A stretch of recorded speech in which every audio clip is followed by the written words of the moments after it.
Ahmedabad civil હોસ્પિટલમાં 1 અઠવાડિયાના ટૂંકા ગાળામાં 2 બાળકોના પેટમાંથી સર્જરી દ્વારા ફોરેન બોડી બહાર કાઢવાની સફળ સર્જરી કરવામાં આવી છે. પ્રથમ કિસ્સામાં 3 વર્ષની આર્યા સુથારની શ્વાસનળીમાંથી સોયાબીનનો દાણો, જ્યારે બીજા કિસ્સામાં 1.5 વર્ષના અલી સુમેરાને નાળિયેરનો ટુકડો કાઢી સિવિલના બાળ રોગ સર્જરી વિભાગના તબીબોએ જીવ બચાવ્યો.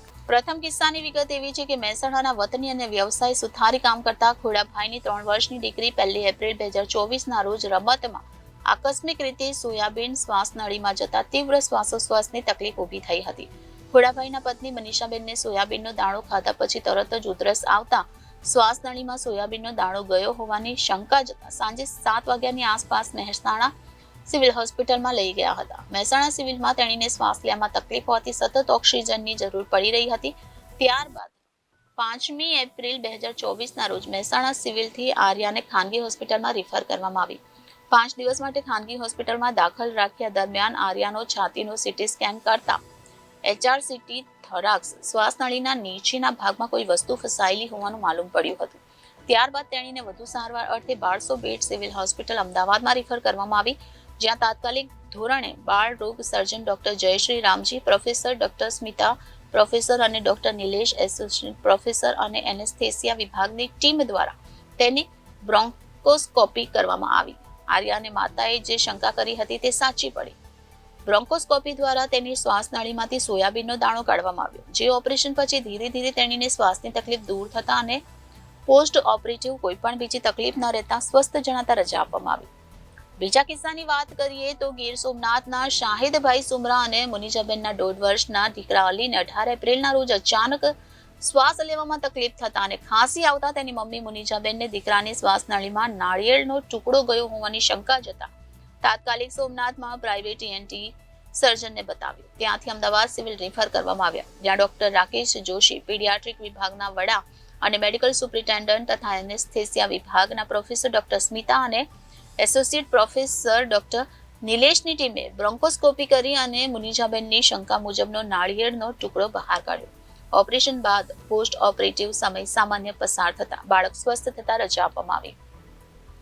સિવિલ સુપ્રિન્ટેન્ડન્ટ ડોક્ટર રાકેશ જોશીએ જણાવ્યું કે નાના બાળકોમાં શ્વાસનળીમાં ફોરેન બોડી જતી રહેવાના કિસ્સા વારંવાર આવતા હોય છે અને જો સમયસર ખબર પડી તેને ઓપરેશન કરી બહાર કાઢવામાં ન આવે તો ઘણી વખત જીવલેણ પણ સાબિત થઈ શકે છે. આથી દરેક માતા પિતા જેના બાળકો નાના હોય તેમણે બાળકોને આવી વસ્તુ હાથમાં ન આવે તેનું ખાસ ધ્યાન રાખવું જોઈએ તેમ જણાવ્યું હતું. આ બંને કિસ્સાઓમાં તેમની માતાઓની સાવચેતી અને જાગૃતતાના કારણે સમયસર ખબર પડતા બંને બાળકોનો જીવ આપણે બચાવી શક્યા તેમ તેમણે જણાવ્યું હતું. મહેસાણાનો રહેવાસી છું. આ મારી બેબી છે સુથાર આર્યા. અમે બધા ભેગા મળીને નાસ્તો કરતા હતા રાત્રે. તો સિંગદાણો ગળી ગઈ અંદર, તો વોમિટિંગ કરવા માંડી. તો એની તબિયત બીજા દિવસે બગડવા માંડી. તો એની મમ્મીને ખ્યાલ આવ્યો.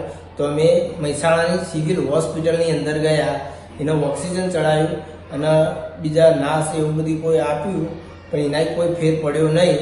પછી અમે પ્રાઇવેટ હોસ્પિટલોની અંદર ગયા. તો 1-2 દિવસ એ બગડ્યા, એક્સરે પડાયા, એની અંદર બી કંઈ ના આવ્યું. પછી એક સર્જન ડૉક્ટરે એમને સલાહ આપી કે તમે CT સ્કેન કરાવો. CT સ્કેન કરાવ્યો તો એની અંદર સિંગદાણાના 2 ટુકડા આવ્યા. તો એ સાહેબે એમને સલાહ આપી કે તમે અમદાવાદ સિવિલ હોસ્પિટલ 1200 બેડની હોસ્પિટલની અંદર ત્યાં આગળ થઈ ગયો પેલું રિફર. તો અમે ત્યાં આગળ એડમિટ થઈ ગયા અને આ ડૉક્ટર સાહેબની અમદાવાદની હોસ્પિટલે અમને જે સેવા સહકાર અને જે મંજૂરી અને એ એમના તાત્કાલિક ધોરણે એમને કામ કર્યું અને ઓપરેશન થિયેટરની અંદર લઈ ગયા અને દાણો બહાર કાઢી અમને બતાવ્યા અને આખી એમને એની જે લેઝર પેલું એ કહેવાય એનાથી અમારું સફળતાપૂર્વક ઓપરેશન કર્યું અને અત્યારે અમારી બેબી રમતી ખેલતી હસતી જે હતી એના કરતાં સ્વાસ્થ્ય સારું થઈ ગયું. खूब खूब धन्यवाद अहमदाबाद डॉक्टरों ने मुझे हाथ जोड़े. मेरा नाम शाहिद है और मेरे लड़के का नाम अली है और वो 1.5 साल का है. हम ऊना में रहते हैं और गिर सोमनाथ डिस्ट्रिक्ट में रहते हैं. और मेरे गांव में ये 2-3 हॉस्पिटल में मैंने मेरे लड़के को बताया, उसको गले में कुछ प्रॉब्लम थी, यानी श्वास लेने में प्रॉब्लम हो रही थी. तो गले के अंदर कुछ प्रॉब्लम थी. तो मेरे 2-3 हॉस्पिटल में हम लोग घूमे तो कुछ हमको वहाँ से कुछ अच्छा नहीं हुआ. तो वहाँ से हम लोग को एक मेरे दोस्त ने मुझे बताया कि आप अहमदाबाद चले जाओ। तो हम अहमदाबाद आए और अहमदाबाद आकर हमें इमरजेंसी वार्ड में ले लिया।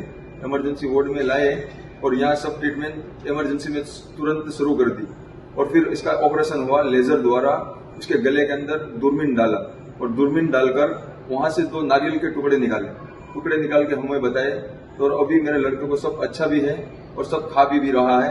और हम आगे कोई भी बोलेगा कि वहाँ का काम कैसा, तो हम बताएंगे कि आप वहीं चले जाओ बच्चों के हॉस्पिटल में अहमदाबाद, वहाँ काम बहुत अच्छा है, वहाँ के डॉक्टरों का भी काम बहुत अच्छा है और वहाँ का ट्रीटमेंट बहुत बढ़िया है। ફરીથી અમદાવાદ સિવિલ હોસ્પિટલની અંદર મા બાપ માટે ચેતવા જેવા 2 કિસ્સાઓ સામે આવ્યા છે। માત્ર 8 દિવસના ગાળામાં 2 નાના બાળકો, એક આર્યા જે 3.5 વર્ષની અને અલી 1.5 વર્ષનો, એક બેબી અને બાબો, એમના શ્વાસ નળીમાં ફોરેન બોડી ફસાઈ હોય અને શ્વાસોશ્વાસ વધી જતા સિવિલ હોસ્પિટલમાં લાવવામાં આવેલા। અને આ બાળકીની વાત કરીશ તો એના શ્વાસ નળીમાંથી સોયાબીનનો ટુકડો કાઢ્યો અને એને સારું થઈ ગયું।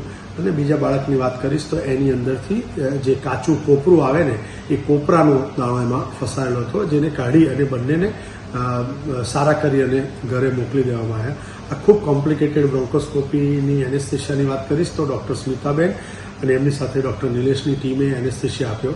અને પહેલા કિસ્સામાં ડૉક્ટર જયશ્રી રામજી જે અમારા એસોસિએટ પ્રોફેસર છે એમને બ્રોન્કોસ્કોપી ઇમરજન્સીમાં કરી અને ફોરેન બોડી રિમૂવ કરી અને બીજા કિસ્સામાં મેં એને રિમૂવ કરી।